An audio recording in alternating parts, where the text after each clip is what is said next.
అమ్మో పాము పేరంటేనే నాకు చాలా భయం అండి.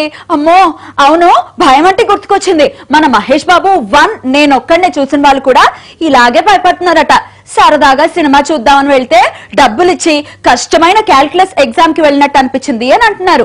అది సినిమానా క్వశ్చన్ పేపరా తెలియక కన్ఫ్యూజ్ అయ్యారట.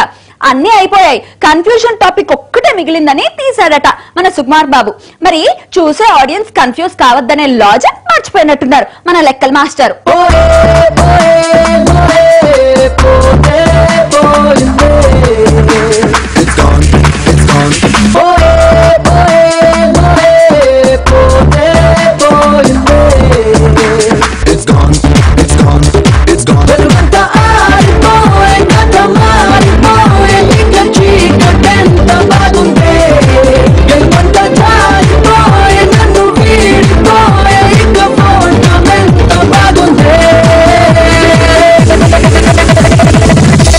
బాబు సుకుమారు లెక్కల మాస్టర్ అయితే లెక్కల పరీక్షలు పెట్టుకోవాలి, కానీ ఇలా ఆడియన్స్ సహనానికి పరీక్ష పెట్టడం ఎంతవరకు కరెక్ట్ అని అడుగుతున్నారండి.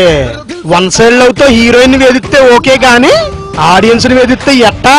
అందుకే 1 మూవీ చూసిన అందరూ నీ పాత సినిమా పాట పోయే పోయే ఇట్స్ గాన్ అని పాడుకుంటున్నారట. ఏదో సినిమా తీద్దామని తీయకండి బాబు, మంచి సినిమా తీద్దామని ఆలోచించండి అంటున్నారు.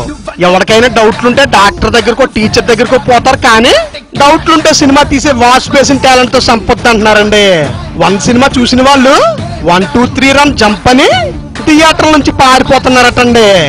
సినిమా ఎలాగో ఆడేలా లేదని, పైసా రాదని ఆడియో ఫంక్షన్ కి అంత బిల్డప్ ఇచ్చి టిక్కెట్లు పెట్టి మరీ వసూలు చేసి ఉంటారని అంటున్నారండి. మహేష్ గారు కూడా అభిమానుల ప్రాణాలతో చెలగాట మాడొద్దని, కథలు సరిగా చూసుకోకుండా అభిమానుల ఆత్మహత్యలకు కారణం కావద్దని కోరుకుంటున్నారండి.